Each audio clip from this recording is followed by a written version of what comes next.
You know, we do. We have a tough schedule, but you know, if you play in the American Conference, you have a tough schedule regardless.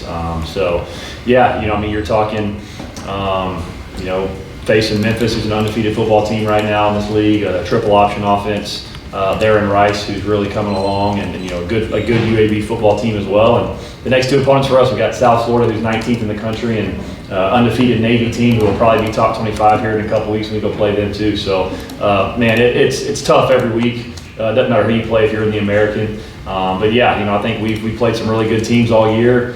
And you know, the better teams you play, the better you're going to be prepared for those opponents. So, you know, I think our guys are ready, and you know, we the schedule is what it is. You got to play who's on there, and then you got to roll with it. So, while you were at practice, the American announced next year's matchups, not schedule.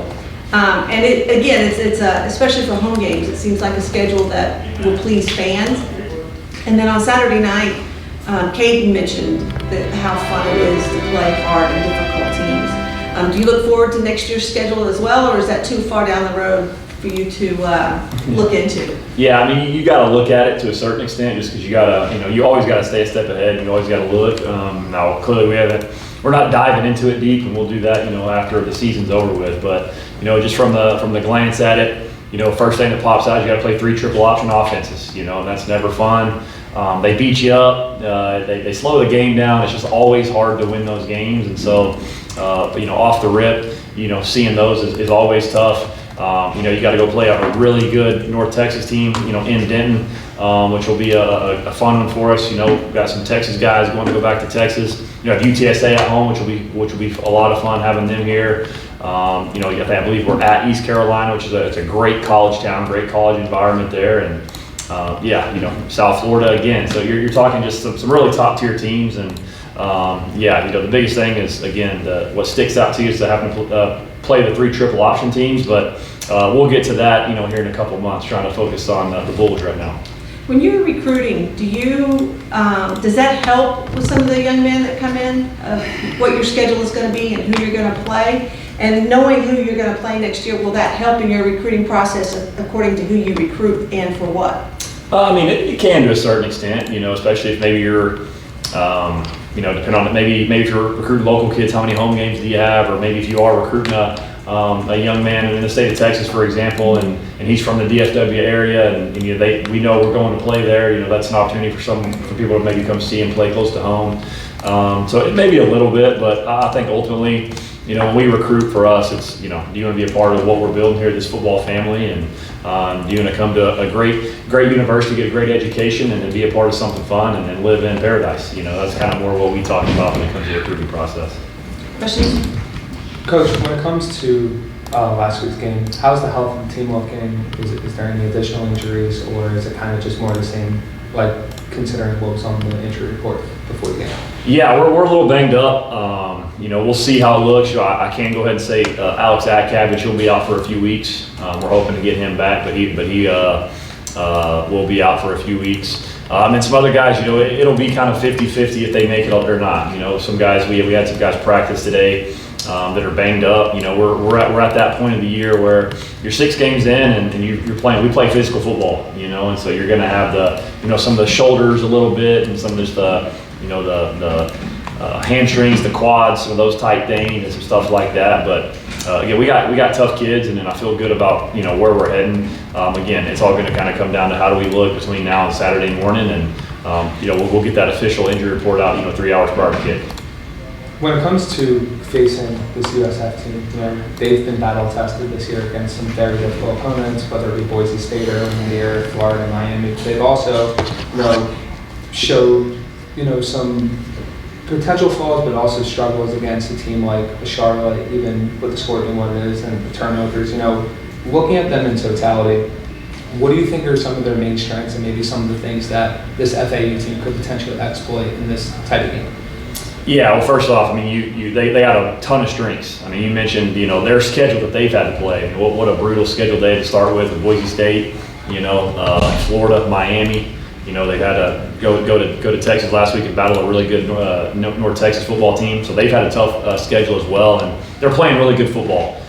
You know, one thing I think that one of their big strengths is, especially offensively, is continuity there. Coach Golish has been there for 3 years now. His quarterback's been with him for 3 years now. I don't think people really understand what kind of impact that makes on a football program. Just having that continuity and being able to have somebody that really, really understands what you're doing.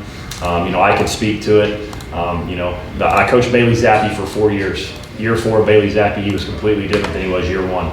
At Texas Tech, I got to coach Baron Morton for 3 years. Baron Morton was night and day different year 3 than he was year 1. And so just that continuity, I think, is their number one strength, being able to have the offensive continuity, his staff continuity that he's had, but being able to have the signal caller who's their bell cow. I mean, he's the guy that goes. Byron Brown's really, really good football player. Leading the team in carries, leading the team in touchdowns, throwing it across the yard. I think that's just their strength overall, just some continuity and leadership at the quarterback position. Clearly they play fast offensively. If my research is right, this is going to be the number 1 and number 2 fastest offenses in the country going at it this weekend, which will be a lot of fun. But they're experienced. They've got big receivers on the outside that can really run. They like to spread you out. Clearly, you know what you're going to get from them as far as schematically. They're going to spread you out. They're going to try to say, hey, you got a light box, we're going to run it. You get a heavy box, we're going to throw it over your head, or we're going to run the quarterback. And so that's what they're going to do there. Defensive, they got some of their key players will also. Same thing, some of their best linebackers been around for 3+ years, and so there's some continuity there. Coach Orlando, some continuity there. Really good defensive coordinator, been there for a really long time. I think the one area where, I think, yes, Coach Golish, he'd tell you the same thing. They just struggled at times putting the ball on the ground. They fumbled the ball a little bit on some really easy stuff as for us coaches that we like to say, just run mesh and stuff like that, trying to pull a zone read, quarterback, running back on the same page. So there are some areas where we've got to be able to hopefully attack. If they're going to put the ball on the ground, we got to take it away, and maybe we can make a couple plays defensively with the ball in the air as well. When it comes to this overall, Coach, can I get one real quick? Pass rushing, I was looking at some numbers, historical numbers, and you guys have 13 sacks on the year, and you're on pace if that was to hold for 26. The last time that was done, it's actually 2 more, 2023, and we had an NFL nose tackle in Evan Anderson. Just talk a little bit about the job that Coach Lacey and Coach Santana have done for you, just kind of what's led to this performance. Yeah, they're doing a good job. We came into the year, to be honest with you, not quite sure where we'd be as far as pressure on the quarterback goes. We feel like we've got some really good defensive linemen, but what are our traits and who are we going to play defensively that's going to give us a lot of opportunities to sack the quarterback, because some of the style of offense that you play, you want to run the ball. I think it was really fun for me this last week. You go play a team that wants to throw the ball, and for us to come out and have the game that we had with 5 sacks against that team, that really shows you, just the guys on the edge and on the inside and the effort that they show and that they're playing with. And again, kudos to Coach Santana and Coach Lacey. They're 2 really good football coaches that coach hard and demand a lot out of those guys, and they're putting it on the field. Like I said, I think if we weren't playing some of the style of offense we've played, I think maybe you could even see some more. But because we played a triple option team, we played a run heavy Memphis. You played a run heavy FIU, so teams that really want to run the football on you, it's hard to get after the quarterback when they do that.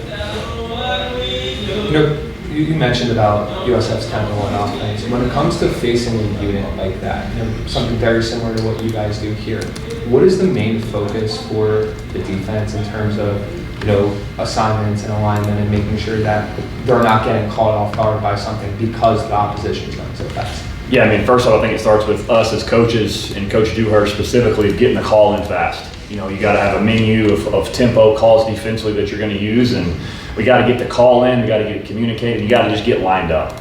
That's the one thing you can't do in tempo, and that's why most teams use tempo, right? To wear you down, but also to see if maybe you can't line up. We make sure guys running free and wide. And so the biggest thing is getting the call in fast, and then our guys getting lined up. And then clearly you mentioned it. It's alignment, it's assignment, it's do your job from there. It's tough. Again, they do a lot of good stuff, and they'll line up formation in the boundary on you. They'll line up super wide splits, really try to spread you out. So if you're going to get a light run box, they can just try to crease you on the inside. Again, their offense creates a lot of issues for us, but we got to get the call in, we got to communicate, and we got to get lined up. When it comes to USF's defense going up against your offense, they've shown the ability not only to play straight cover, but also send some pressures and different blitzes and things of that sort. Very unique defense in a lot of respects. What's the biggest thing you're focused on in terms of not getting caught off guard with that? Has there been a bigger emphasis on the trenches in terms of handling that, especially with some of the injuries you're dealing with? Yeah, I mean, I think the main thing we were focused on with the multiplicity of the defense, again, I've known Coach Orlando for a long time, played against him in the old Big 12 back in the day a little bit.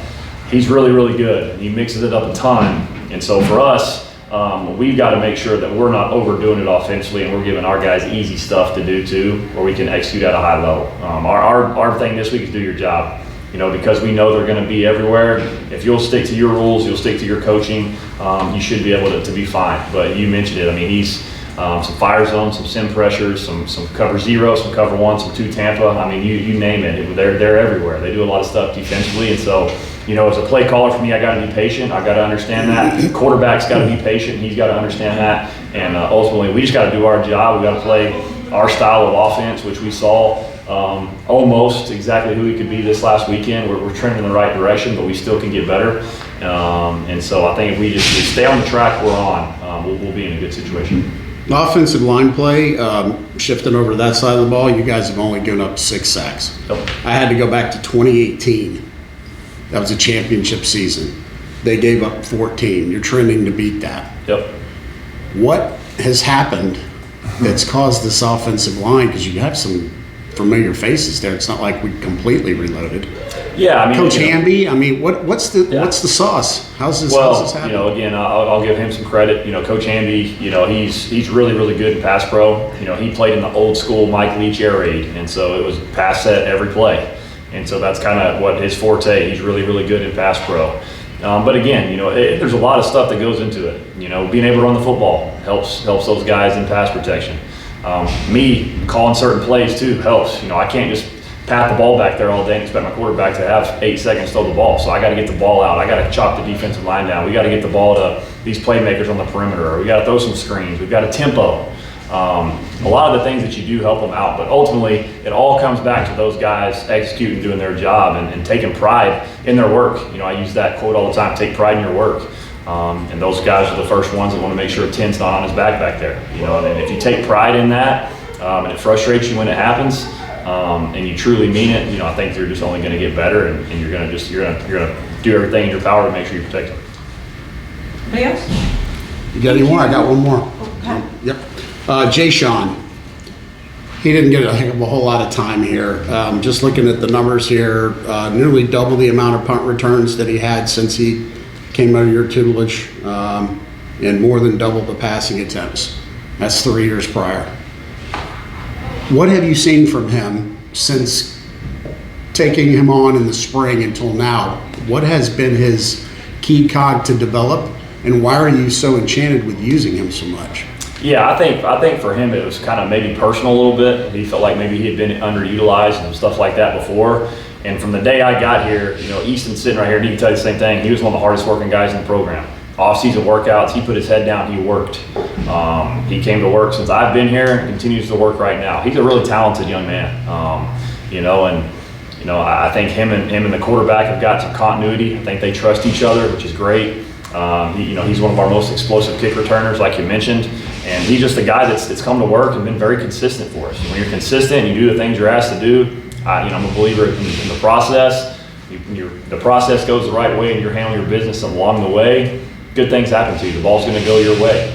And you know, I think it's really fun for me to watch as a play caller, an OC, to see how explosive we are and the playmakers that we have, to where people can't just line up and say, I'm going to stop just this guy. So you try to just stop this guy. We've got Dom Henry over here. We got Assad Hassim here, Easton Messer here, Jay Platt over here. We got more guys behind that too.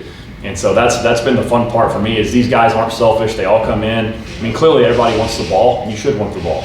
But it's not like guys are coming in frustrated if they had, you know, 15 catches one game, the next game they have 4. And so I think that's the beauty of it. But Jay Platt, man, I just think he needed an opportunity to really come show who he is. And then again, he's been fantastic for me ever since I stepped on campus.